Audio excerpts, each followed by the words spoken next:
Bueno, a esta hora de la mañana vamos a conversar con el doctor Marco Almerí, experto en salud pública, para ir evaluando cómo va desarrollándose este proceso, ¿verdad? En el que todos estamos luchando contra el avance del COVID-19, cómo se están tomando las medidas, qué efecto y consecuencias se están generando. Doctor Almerí, buenos días, gracias por este enlace una vez más. Buenos días a usted y también a todos los radioescuchas y televidentes. Gracias. Bueno, una situación que incluso ha hecho que el presidente tome algunas medidas también ha sido esta escasez de medicamentos después de que la población ha tomado conocimiento, ¿verdad?, de cómo tratar de luchar contra el coronavirus, dado una situación en la que el servicio de salud pública no se abastece. Bueno, también la subida de precios. ¿Cuál es la mejor manera de solucionar esta situación? Mire usted, de hecho que las autoridades tienen que hacer su trabajo en la supervisión de la venta de estos productos, pero yo le quería comentar cómo ha impactado esto en el ámbito hospitalario. Ajá. Mire usted, cuando empezó la pandemia, todos sabíamos que de cada 100 pacientes que tenían coronavirus, 80 iban a tener la forma leve, 15 iban a hacer la forma moderada y 5% iban a hacer la forma severa e iban a ir a la unidad de cuidados intensivos. Eso lo hemos sabido. Bueno, los 80 pacientes de cada 100 que tienen la forma leve llegan a la consulta y nosotros le hacemos una receta, ¿no? Esa receta incluye paracetamol, podría ser celecoxib, podría ser acitromicina, hidroxicloroquina, ivermectina, etcétera. Entonces, con este tratamiento nosotros los regresamos a 80 de cada 100 a sus casas para que allí se mejoren. Pero lo que resulta es que van a sus casas y van con la receta a la farmacia y no encuentran la medicina.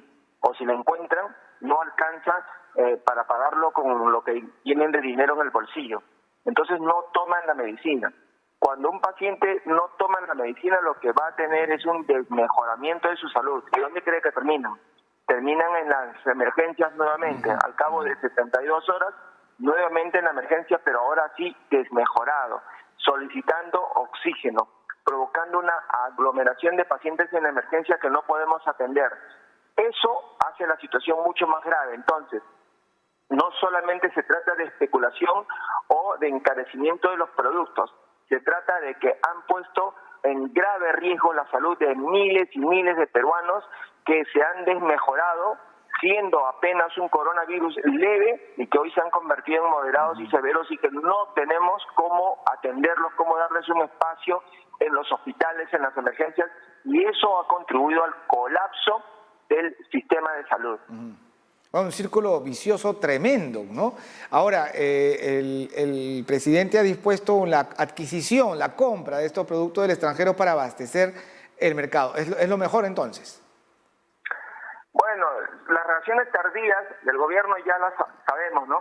Es decir, son más o menos medidas que las toman en el camino con el propósito de repente salir de alguna pregunta incómoda, de algún cuestionamiento incómodo, y ya sabemos, compran 501 ventiladores mecánicos que luego los tienen que devolver porque las compraron mal, ¿no? Compran mascarillas para la Policía Nacional que luego no cumplen la función para la que fue creada, etcétera. Amén con las pruebas rápidas, las pruebas moleculares, el número de camas que todos los días dicen que sí hay y que nos enfrenta a la población porque la población viene a nuestros hospitales pidiendo camas, nosotros le decimos que no hay y nos sacan el reporte de un periódico diciendo que acá el presidente ha dicho que sí hay y nos terminan enfrentando con la población porque creen que nosotros guardamos las camas, las escondemos o las negociamos. Y eso es absolutamente equivocado porque nosotros no hacemos absolutamente nada de eso. Nos entregamos enteramente a la población con el propósito de recuperarle su salud.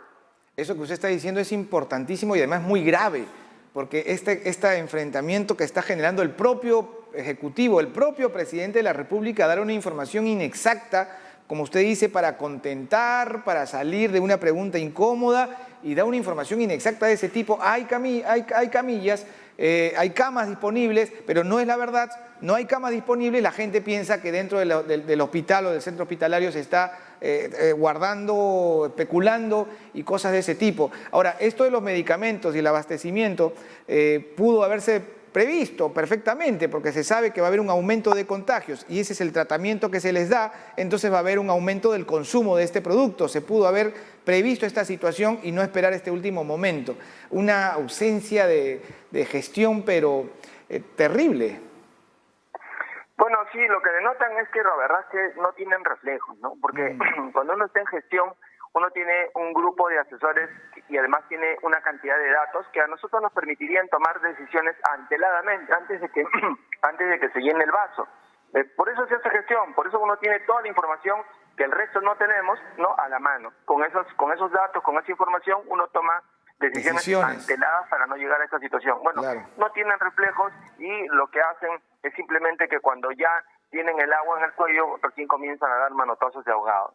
Claro, reacciones tardías para simplemente satisfacer ya una exigencia, ¿no? Una pregunta incómoda, como bien usted lo ha dicho, pero ya afectando la vida de muchas personas. Ahora, no solamente faltan estos medicamentos propios del tratamiento que se les da, sino incluso los anestésicos que sirven para colocar a los pacientes que van a ser entubados, ¿no? Entonces, ya, ¿cómo se está trabajando en estas condiciones?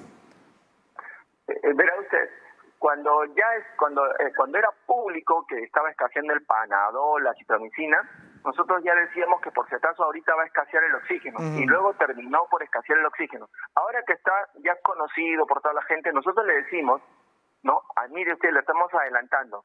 En unos días, si es que no es hoy o mañana, ya se termina el becuronio, el mecuronio, el rocuronio, que son medicamentos anestésicos que permiten, nosotros decimos, la jerga médica dice planchar al paciente, o sea, anestesiarlo para que deje que, primero para intubarlo, para que él no sienta toda esa intubación que ingresa por la boca hasta la tráquea de un tubo que va a conectarlo al ventilador mecánico y luego, además de anestesiarlo, para que dejar que la máquina sea quien gobierne la entrada y salida del aire con oxígeno. Entonces, pero cuando usted no anestesia eso, usted se imagina lo traumático que debe ser a una persona que le introduzcan casi despierto un tubo por la boca. Es muy difícil. Entonces, este medicamento, el becuronio, por ejemplo, sirve para eso y está escaseando.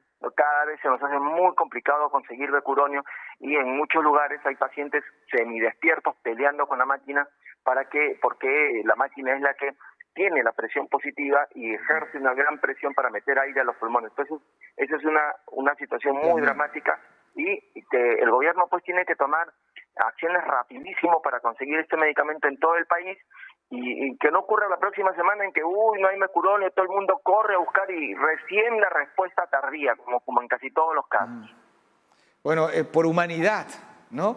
Por humanidad hay que pedirle al presidente Vizcarra, al ministro Zamora y a todos los funcionarios públicos que tengan responsabilidad de esta naturaleza que esto se atienda de inmediato, que se tomen las medidas de inmediato, antes que tengamos situaciones todavía más dramáticas como las que nos está detallando el doctor Almerí. Doctor, un asunto que empieza a preocupar, el transporte público. Se identificó a los mercados como el principal foco infeccioso por cuanto reúne, conglomera gente. Lo mismo va a pasar con los transportes públicos. Se han tomado ciertas medidas para que todos vayan sentados, dejando un metro de distancia entre uno y otro, pero conocemos también la realidad de nuestro servicio de transporte urbano. ¿Qué medidas, en todo caso, adicionales se pueden tomar al respecto?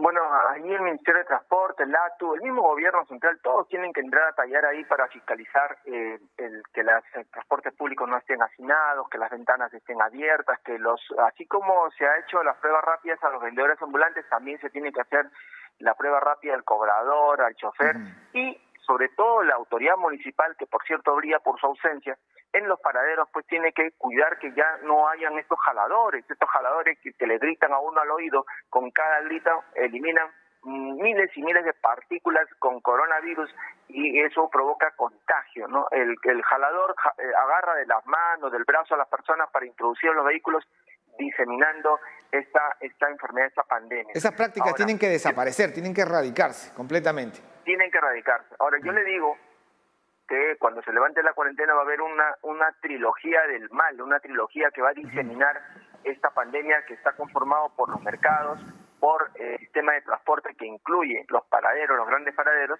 pero además los propios hospitales. Fíjese usted, salgo a la hora que entro y a la hora que salgo del hospital, veo una cantidad increíble de familiares allí acompañando a los pacientes o tratando de encontrar alguna información.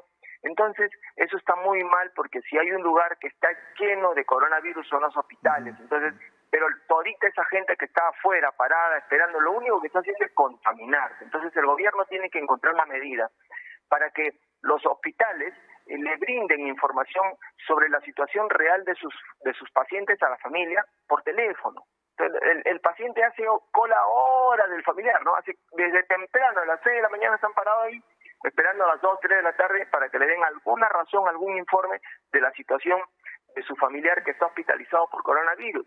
Eso está absolutamente muy mal, porque fíjese usted, además que genera comercio ambulatorio alrededor, viene el vendedor de comida, viene el vendedor de agua, de gaseosa, y se genera todo un tumulto alrededor de todos los hospitales. Eso, ¿cuándo se va a reaccionar? Ya la semana pasada dijimos que eso se tiene que corregir, pensamos que lo iban a hacer, pero nuevamente la reacción tardía, me imagino que ocurrirá cuando nuevamente se generen otras oleadas más de contagio y recién comenzaremos a hablar que, al igual que los mercados, los propios hospitales son fuente de contagio. De acuerdo, una vez más gestión. Estas son cosas que se resuelven gestionando sencillamente un mecanismo de información telefónico, virtual también se puede, con los familiares para evitar esa aglomeración de gente en las afueras del hospital. Lo ha dicho el doctor Almerí con toda claridad. Si algún lugar está lleno de coronavirus, esos son los hospitales. La Organización Mundial de la Salud ha anunciado que el coronavirus puede quedarse como una endemia. ¿De qué podemos entender por eso?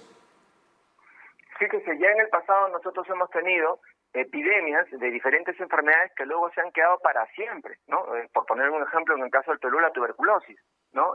Apareció hace mucho tiempo, mató mucha gente, y fíjese, hoy tenemos vacuna, hoy tenemos tratamiento contra la tuberculosis, pero todos los años tenemos muchos pacientes de tuberculosis, tanto es así que tenemos un programa nacional de tratamiento gratuito para esta enfermedad por la cantidad enorme de pacientes que tenemos. Entonces, esto mismo puede pasar con el coronavirus, que no se piense que si encontramos la vacuna, el coronavirus va a desaparecer, y no lo digo yo, lo dice la Organización Mundial de la Salud, que pronostica que esta enfermedad se pueda quedar como endemia, es decir, que todos los benditos años tengamos una cantidad casi constante de estas enfermedades. Por eso es que el sistema de salud tiene que ser renovado completamente.